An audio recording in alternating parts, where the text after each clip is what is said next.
I build a military in America. Get that out your head. You know what I mean? Look at the Black Panthers, bro. They really was feeding their community. They just showed them with the gun. Look what they did to them. Right. Exactly. So you think they ain't gonna do that again? So the best thing is to educate, bro. If we educate and do what we can within the system, you know what I mean? Do what we can to educate ourselves and unify ourselves as much as we can with a lot of people. That's the best thing we can do, bro. But as far as trying to overthrow this government and all that stuff, bro, we can get that out of our head, bro. We have we're not ready just yet. It's never happened. Unless we manufacture some gunpowder, some bullets, some food, and this, that, and there. You know, so how you gonna? Yeah. Okay, it's where we gonna get that from? You know what I'm saying? We're gonna get it. They're gonna stop it. Yeah. Look, Farrakhan. Let me tell you a story, bro. I'm passing the mic. See, you know I'm full of that coffee, right? So I'm calm. Yeah. 2, 1. Hey, what up, boys? Want to say 1 lump or 2 when they do that sugar? Yeah. Hey, man, Farrakhan. Listen to what I'm talking about. Farrakhan from Gaddafi. Because they already paint this picture of Gaddafi. Like they always paint these pictures after they use these people and want to paint them as warmongers after you don't benefit it. Remember, he was talking about printing his own money. Oh, yeah, they had a problem with that because he didn't want to mess with U.S. no more. This next, bro. So they like, oh, hell no, he can't do that because he going to upset and stuff. We need him. So he said, Farrakhan went over there, bro. This man, that's what Vincent be hitting on, international. Man, when he went over there, they was friends, bro. He was going to give Farrakhan a whole lot of money. So, he was trying to get more than that, bro. They stopped it. Because they know power, money is power, bro. Nation Islam already had a training class. They already had this stuff, bro. So, hey, we can't let you get this much money, and you're already powerful how you speak. No. So the same thing with Malcolm X. When he went over there in Africa and told them, hey, y'all our brothers. That's what he did, bro. He brought the UN he brought America up on charges, not for civil rights, but for violating human rights. The civil rights only confined in the country. You hear me? So he brought them up on charges. No, nobody never did that. Right. You know what I mean? So he was uniting with this is going back to what Vincent is saying. We are not going back to that soil. You know, we're going to France and all this stuff, and that's cool. But we are not connecting with our brothers. I got friends from Nigeria. I got African friends, bro. I got African friends from Somalia. And the sisters told me, she said, we love y'all over there. But, you know, we was growing up, we talking about African Buddhist stuff. This stuff, because these people done told us these lies. You know what I mean? Right. And they got their problems. Africa got its problems, bro. Just like every other. The United States got its problems. You know what I mean? Right. But at the same time, and I'm going to say this, when Malcolm X was being gunned down, you know, in that ballroom in Harlem, Patrice Lumumba, which was a hero, that's Malcolm X, he said, I regard him as a hero. Right. He was being gunned down by the British. And guess who was also behind it? The president at the time over here in the United States, bro. They all had something to do with that. Yeah. So this a war. So if they doing that globally, like globally they had to stop Hitler, they had to unite. It wasn't no separate but equal. They had to unite to stop this man. So it's the same thing. We got to unite. We got to. You know what I mean? So I'm going to say that. But yeah, bro, it wasn't you know, separate but equal. You know, that's foolish. You know what I mean? We got to work together. Because we live next door to each other. For real, bro.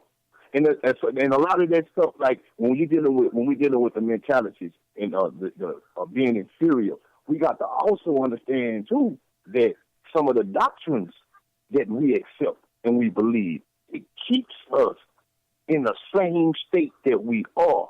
And this is not to step on nobody's toes, because we trying to move forward, because we got children, man. We got children. And with the way the country is right now, with the president that we have now, it's not looking too good. Like, it's not looking good for us over here.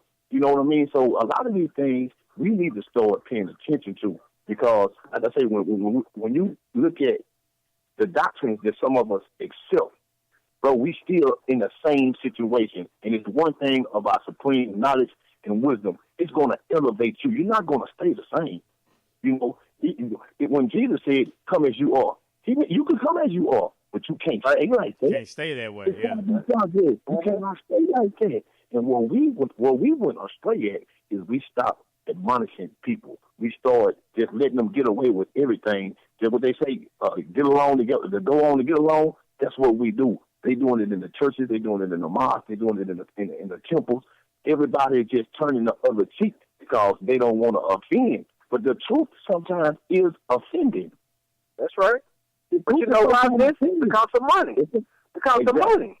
I'm getting your money. Hey, you paying me. Shoot. Go ahead, bro. I'm just saying. I'm thinking about what you're saying. We need to start thinking about this economically. We all know, right? Our people are the most religious and spiritual people probably walking the planet. These churches are filled on Sundays. These people are pouring their money in, but that's the only institution that we give our money, but we don't never see any of it back. We don't never see any of that money back. These are questions that need to be answered, because if it's not representing us, what are we doing? What are we doing? You know, in my neighborhood alone, and it's a small neighborhood, they got over seven churches. 7. But I promise you, it haven't been no new construction down there in probably 20 or 30 years. But where's all the money going? Where's all the money going? Right? We see the preachers and the deacons riding around in the nice cars, but they got congregations that ain't even got lights on. This is a problem. This is a problem. And for those that speak out against it, they isolate them instead of they just going against the grain. We got to get away from that. Think about it though, man. You're taught through history, and you're taught through being a youth. Don't ask any questions. You just sit back and you take it, and don't ask any questions, because you're not supposed to question those things. So when you question some of those things, then you either reprimanded, or you talked about, or you say, or you ostracized to the point to where you know what, you just get quiet, kind of like dim down your light, right? You kind of like, you know, you kind of don't let it shine because you're afraid to really just say what you want to say, because it may offend someone, even though the stuff that you see may be offensive to you. But because the majority is all right and the majority is cool with what you're saying you're offended by, then you're overruled. Your opinion is overruled. Your thoughts are overruled. So you might as well keep it to yourself, because nobody wants to hear it. Right. Just like what you saying, Shelton, I'm glad you brought that up. I'm glad what Brother Vincent said. He hitting on doctrine. And the doctrine can be religious. It can be the education. It comes from all aspects. But going back to what, it's funny that you mentioned this. And I say this, and I'm just saying this, and I'm not trying to convert nobody, but Islam is exactly the opposite. Islam say question everything. We don't, and that's exactly the opposite. That's what got us on this road. It say question everything. Shatter all your beliefs. Question everything.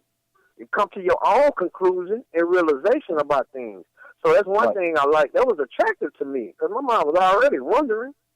But it say question everything. And the people who, whether they religious or not, the people who made changes in the world were people who was thinkers. They were deep thinkers. They weren't surface level. We playing on the surface, so we never get into the root of things. So, and then another thing is a problem. We are not teaching our children. And I keep going back to that. I just had to talk with my daughter before we even did the show. And I always tell her, I said, baby, always remember, you should be proud of being human. Be proud of who you are, too, as a black girl. See, I teach her that right now. But how many of us are teaching our sons? You know, we just buy them stuff. And then you're creating these monsters and you wonder what. You know what I'm saying? Exactly. We're not teaching. That's our fault. That's our fault. Because we can't depend on the educational system to teach us, and not just even your black history. Teach them about love. Right. You know, they're going to make their own way. They're going to have their own experiences, but we ain't saying nothing. We're just letting them grow up.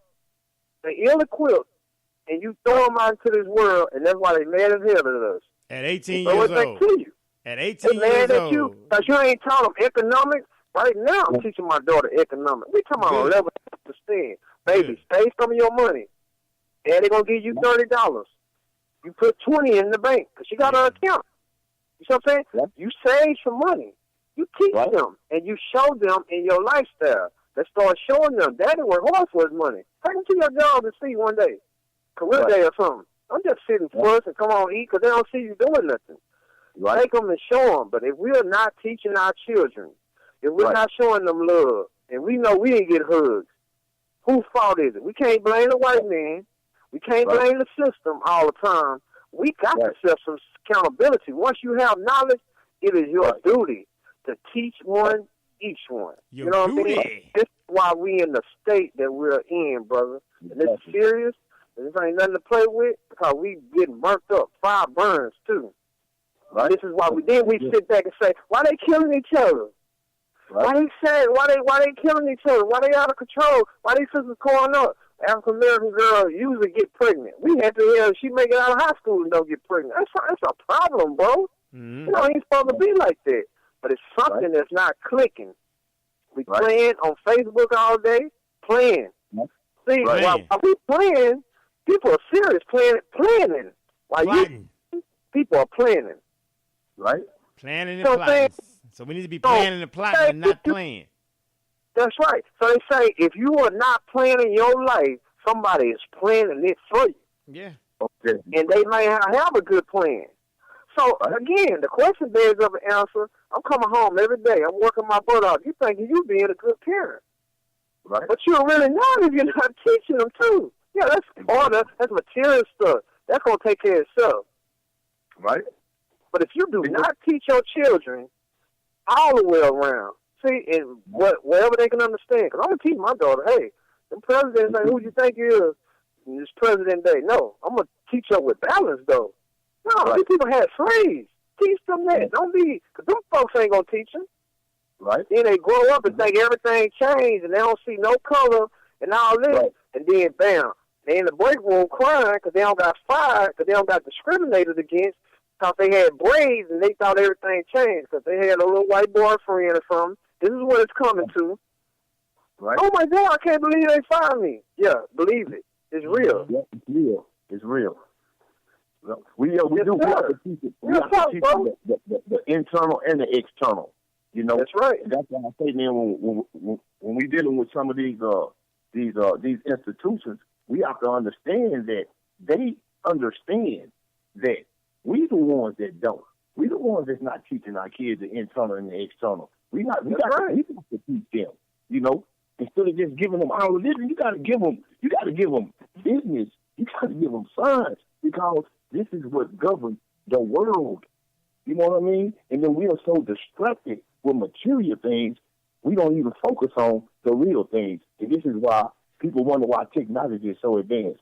It has to. They have to. The technology has to change because the growth in the population is constantly changing. Everything is in transition, right? Mm-hmm. And it's to keep us distracted. It's to keep us distracted. Everything is. It keeps us distracted. The cars, the jewelry, the money. You know, like if we go back to the 50s and the 60s, right? You see brothers and sisters out there, man, marching, getting dogs sicked on them. They getting gunned with water hoses, right? But they had one common enemy, and all of them were striving for change, right? You know, what happened from the 60s up until now? Because our conditions haven't changed. What have happened that we're not even doing that no more? It goes back to the material thing. You know what I remember Sandra Brand. For real. Look, that just happened up at Prairie View. So, just like Vincent saying, this stuff is real. That happened right in Waller, Texas. I travel that place all the time, bro. I used to go to Prairie View. So, that's a prime example. Because, you know, it used to be the tech on the black man, the lynchings and stuff. Now it's on our women. We ain't protecting them. Matter of fact, we call them B's and H's. That's a problem, bro. Big time problem. We're not teaching. We're not teaching our youth, bro. And Jim Crow, as you were saying, Shelton, we look at the remnants of this stuff. This is where we coming from. These people talking about Jim Crow. The Jim Crow laws came from, when they used to do the blackface. Right. You know what I'm saying? When they did blackface, bro. That was the character. You already Yes. That was the character there. You know what I mean? That was a character. That they did him like a crazy, ignorant, lazy, and all those kind of things, man. Yeah, that was a character. The Pekingese. Yeah. The Pekingese eating the watermelon. That's how they looked at us.